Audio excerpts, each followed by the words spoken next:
Baka makalimutan ko lang po mga minor. Yes, lang go po. ahead. Secretary, pag nakakita ka ng mga ganito sa listahan ng mga projects mo, halimbawa mortuary, slaughterhouse, gymnasium, auditorium, covered court.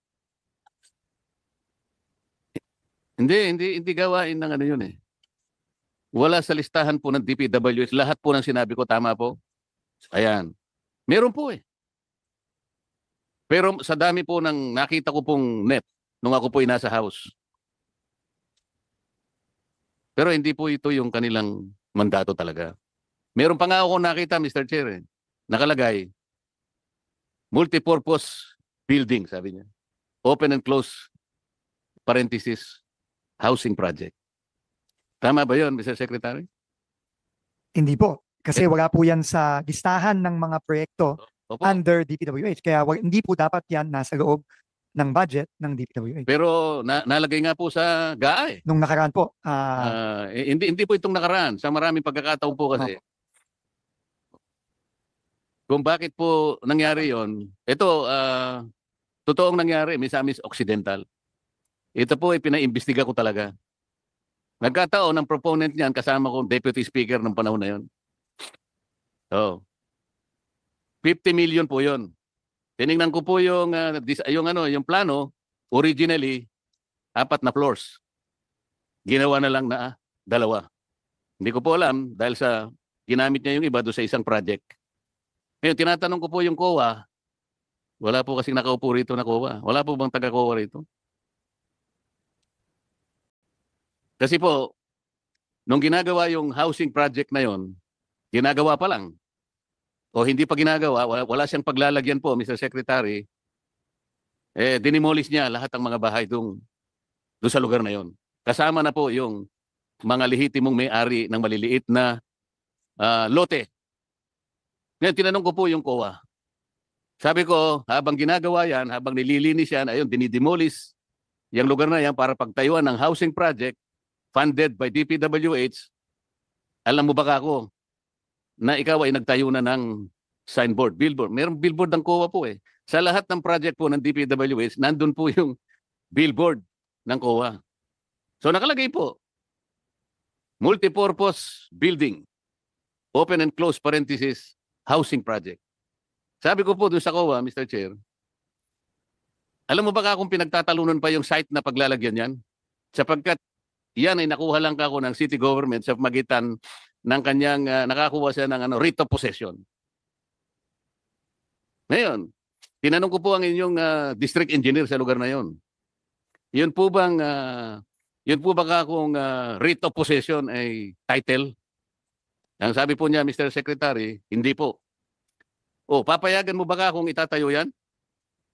Wala po akong magagawa, sabi ng auditor, kasi po kami, post-audit po kami. Ano ka ako ibig sabihin yan? Hindi ko pa po kanya pwedeng pakialaman yan. Sabi niya kasi pagkatapos na po na matapos ang project na yan, diyan pa lang ako papasok. Teka muna ka ako, ba't nagtayo ka na ako ng ano riyan? Ano ibig sabihin kanyang nakatayo na billboard yan? Wala ka palang kinalamanan dyan. Total, wala naman nakasulat dyan. Ilan ang pangalan ng project. Hindi mo nga sinilagay dyan kung ilang porsyento na nagawa o kung ano man. Ito po yung tinatanong ko. Paano po ba talaga, ano po ba yung connection ng COA sa DPWH kung pag-uusapan ay yung karampatang pagbabantay at pagtulong sa inyo kung talagang ang mga project ay nagagawa talaga sa tamang paraan, sa tamang proseso, at sa tamang kalagayan kung pag-uusapan ay pati yung paglalagay ng budget. Ang sabi po ng COA noon, post-audit po kami. Paano ka ako ngayon yan? Kapag natapos ang project na yan, hindi naman ako nakatitulo sa pangalan ng LGU sapagkat pinagtatalunan pa sa korte, umabot na yata sa Korte Suprema.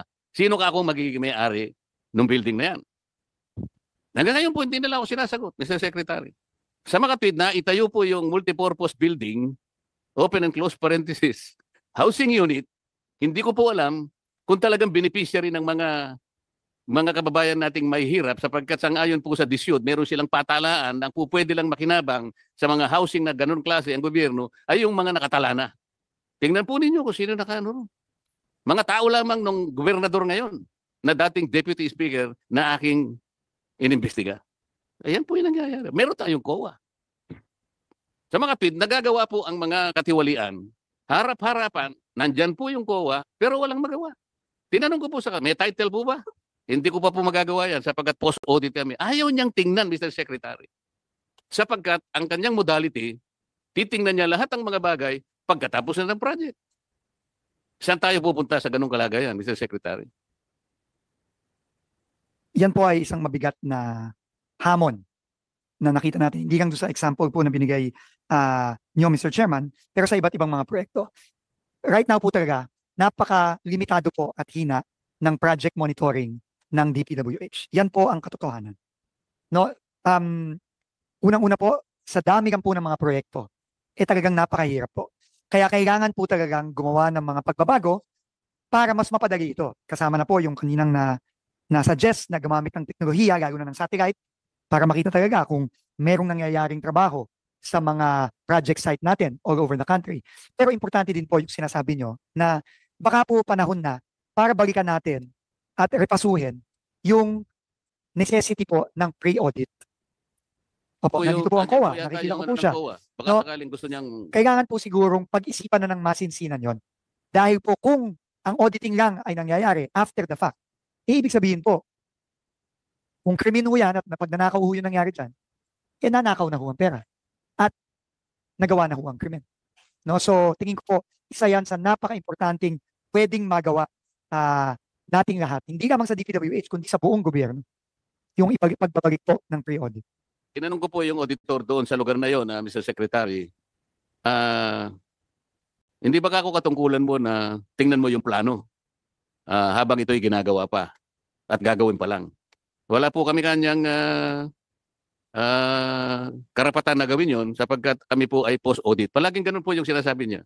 Hanggang sasabihin ko po sa kanya na hindi po, meron kayong circular eh. Kung gusto mo ka ako, babanggitin ko sa iyo yung number ng circular mo na kapag ka pala gagawin ng isang bagay na meron kayong koneksyon sa pamagitan ng pag-audit, binibigyan kayong kopya ng ng plano eh.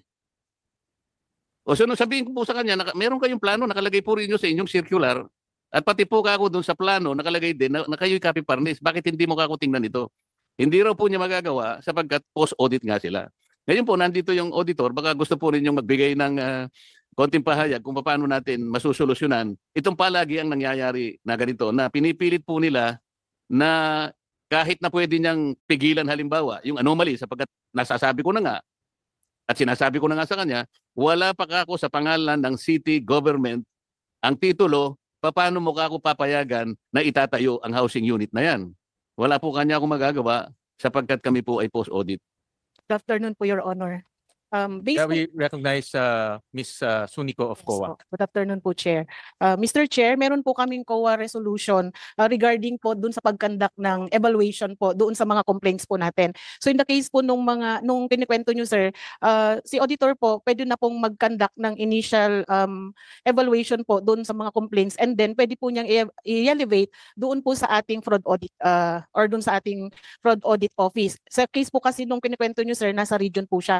Ito po yung mga criteria kung saan pwede po siyang i-elevate doon sa fraud audit team kahit hindi pa po bayad yung transaction. Bakit hindi po niya ginawa yung sinasabi niyo ngayon? Meron pala siyang magagawa, pero nung siya tinatanong ko, ang kanyang palaging sinasabi ay wala siyang karapatang gawin lahat ang mga binabanggit ko sa kanya sapagkat siya ay strictly post-audit lang. Bakit hindi niya po alam na meron palang remedyo kagaya po ng sinasabi niyo ngayon? Sorry po, Your Honor, hindi ko po masasagot yung sa part po niya.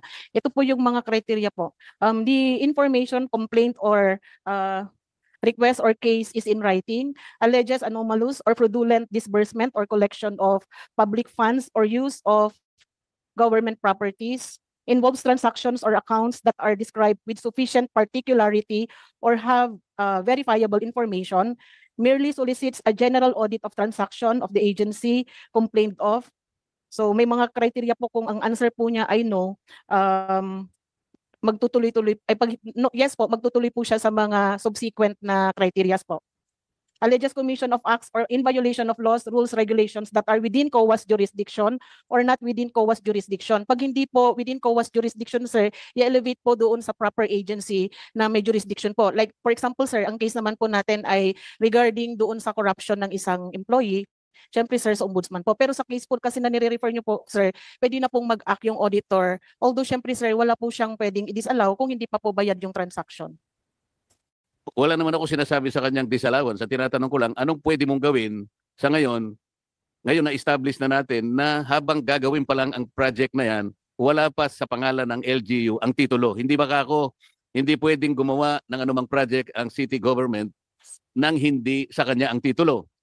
Tama Sabi po niya, wala po akong magagawa. Opo. Tama po kayo sir. Kung, Pwede kung na, kayo po yung nandoon, ma'am, opo. ano po dapat ang ginawa ninyo?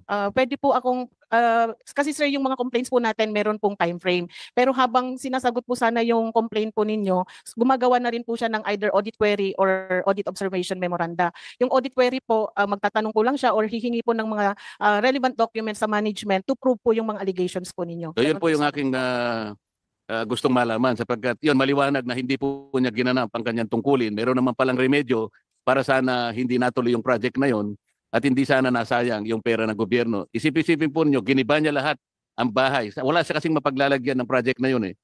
Yung sinasabi ko sa inyong gobernador ngayon, katabing bahay niya lang itong pinaggawa niya ng project na ito. Sinira niya lahat.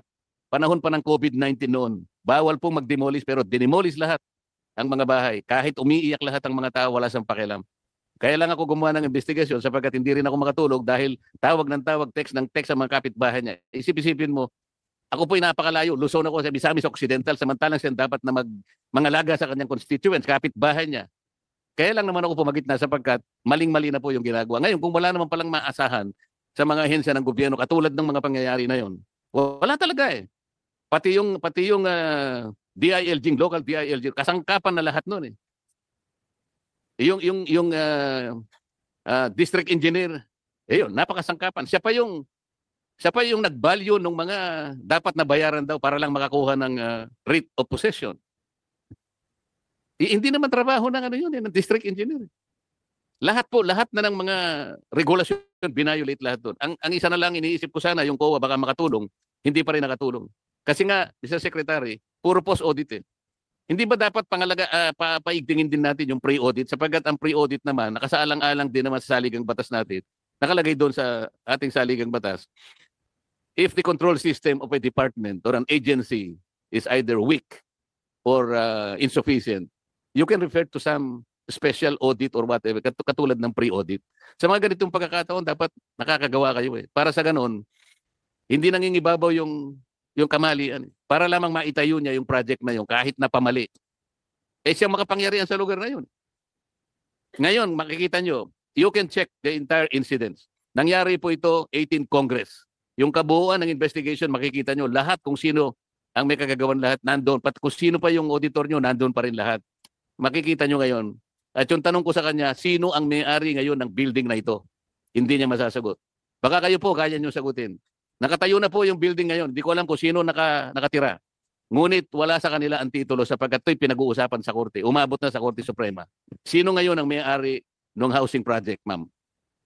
Sir, Your Honor, yung may-ari po ng lupa. But basically, sir, sa mga ibang auditors po ang ginagawa po namin during audit, yan po yung unang tinatanong kung meron po bang deed of donation, deed of use of rock, or nakatitulo na po yung proper lupa doon sa agency. Hindi po niya ginawa yun eh. Ako nga po nagsabi sa kanya na dinimolish niya lahat ang kapitbahay niya at ang kanyang hawak lang na katibayan para itayo daw ay yung writ of possession na binigay ng korte na kontrolado rin niya sa lugar na yun. So sa ngayon, kagaya ng sinabi po ninyo, hindi natin alam sino may-ari ng project. Paano po nyo i-account ngayon ito? Kung kayo po yung auditor, paano nyo itatala? Sa gobyerno po ba yun? Usually, sir, pag ganun po, kasama po kasi siya sa COA Circular 2013, tama ba? 2013-04 na isa sa mga dinidisallow po pagka yung ownership po nung pinatayo. Oh, ay wala sa wala gobyerno. pong notice of Opo. disallowance na inisyo ang COA ron. Kasi may mga jurisprudence na po tayo na natalo ang gobyerno, sir, doon sa ownership po ng lote. And eventually, ganun din po sa building, sir, or structures. So ano pong gagawin ninyo doon? Wala pong notice of disallowance yun. At ngayon po ay, alam po ba ninyo, nilagyan pa niya ng pangalan, Deputy Speaker Building. Kasi nung panahon na yun, Deputy Speaker siya. Kasama ko siya. Kumpare mo. Yung gobernador ngayon ng Misamis Occidental. Mr. Chairman, if I may po, very, very well noted po yung observation no, tungkol dito sa specific case na to. Kung mamarapati niyo po, Mr. Chairman, magsasabit po kami ng full report dito. Ako po, first time ko pong naririnig itong kasong ito dahil mukhang medyo matagal-tagal na po ito. No? Pero kakausapin ko po ang ating auditor, pati na rin ang ating COA chairman. Kasi po ako po ay naniniwala na dito po, lalong-lalo na dito po sa nakita nating mga grabe pong mga katiwagaan na nasiwalat mismo ng presidente natin mismo, mukhang kailangan po talagang pag-aralan muli at ibalik ang pre-audit. No, kasi po, I think post-audit, too late na po yan. So, agree po ako dyan. Salamat, Mr. Chairman. Senator Marcoleta, during the budget hearing ng COA, Ms. Tracy, remember, merong suggestion ang COA na for the amount of 2.7 billion, kaya nila mag-pre-audit for DPWH lang. Diba? Sabi ni Chairman Commissioner ng COA. So, with the amount na nakikita natin na pwede ma-save sa DP, no? 271 billion doon sa mga red flag, 77 billion doon sa proposal ng Senator Loren na 20% cut sa mga infra, that's 348 billion. So kung ma-realize yung savings na yun or yung cut na yun, we can transfer 2.7 to COA para mag-pre-audit sila across the board, all DPWH agency districts. No? Mr. Chairman, I couldn't agree with you more, Mr. Chairman. In fact, sasabihin ko nga po sana, ipo-volunteer na ho namin na kumaltas na po ng 2.7 billion lang po ang kailangan ng ating COA para maiwasan natin ang bilyong-bilyong nawawala sa gobyerno. That is well worth it po. Mr. President, ipo-volunteer na po namin. Sa DPWH na po kunin, Mr. Chairman, yung 2.7 billion na yun. Consider it done. Thank you po, Mr. Kung Chairman. ano na yun. So, transfer namin 2.7 to COA kay Ms. Trace, not kay Ms. Trace, but to COA. Kay Bakit ang Chairman. mahal naman? Bakit hindi na lang 1.5? Wala pang naipakikita. May breakdown naman. May Senator breakdown ba? Meron, may for equipment, for people. Actually, halos lahat yung PS. Yes po, Halos sir. lahat Majority po. Nasa 70% po is PS and then equipment, facilities, and utilities Yes. po. So, just to qualify, Senator Marcoleta, DPWH lang to hindi pa ito sa lahat. Because of what's happening right now. No? Pero Madam Kowa, naalala kita kasi meron tayong pinag-usapan, di ba? Pero parang hindi mo nagawa yung pinangako mo. Submit na. Ha? Mamaya na lang po. Kasi ang pinag-uusapan namin, yung ikabubuti ng gobyerno. Ang sinabi ko sa iyong huli, hindi ba? 140 million pesos. Notice of disallowance, nagpetisyon ng kung ano-ano, denied. Denied sa inyo, pumunta sa Court of Appeals, denied, dismissed, pumunta sa Korte Suprema, dismissed. Naging final and executory. Ang nakapagbalik lang, 3 million plus. So 137 million, final and executory. Hanggang ngayon, hindi nyo nasisingil. Kaya nga sabi ko, paano maniniwala ang taong bayan sa COA? Samantalang napakalaki po ng inyong pananagutan. Kayo po ang security guard ng pera ng bayan. Kahit na po gaano kagandang report ang ibigay nyo sa amin. Halimbawa, nag-submit kayo ng report sa chairman na talaga naman pong walang kasing ganda po yung report ninyo. Very comprehensive. Magmula nung 1855 yata, meron na kayong report. Kailan ba nagawa yung COA, Mr. Chair? Magmula nung kauna-unahan, hanggang ngayon, puro na lang notice of disallowance. Pero magaganda talaga yung report ninyo. Pero walang natatakot sa inyo. Parang nangyari, Mr. Chair, yung security guard namin dito sa Senado, gumawa ng napakagandang report sa chairman ng committee. Comprehensive. Chairman Gatchalian, sabi niya, tanggapin mo ang aming ulat sapagkat kagabi, 5 magnanakaw ang nakapasok sa ating building. Ito po lahat ang nakurakot. Magmula sa pinakamahal na computer na equipment na pinakamahal dito hanggang sa pinakamalit na pakong bakya nakalagay po sa comprehensive report. Ngunit ito po ay nanakaw. Nakawala. Palagay po ninyo magiging masaya ang chairman? Hindi po. Bakit? Nawala eh. Kahit ang ganda ng report ninyo eh. Subukan ninyo magbigay ng report sa amin. Ako, naboboring na ako sa report. Hindi ko na binabasa.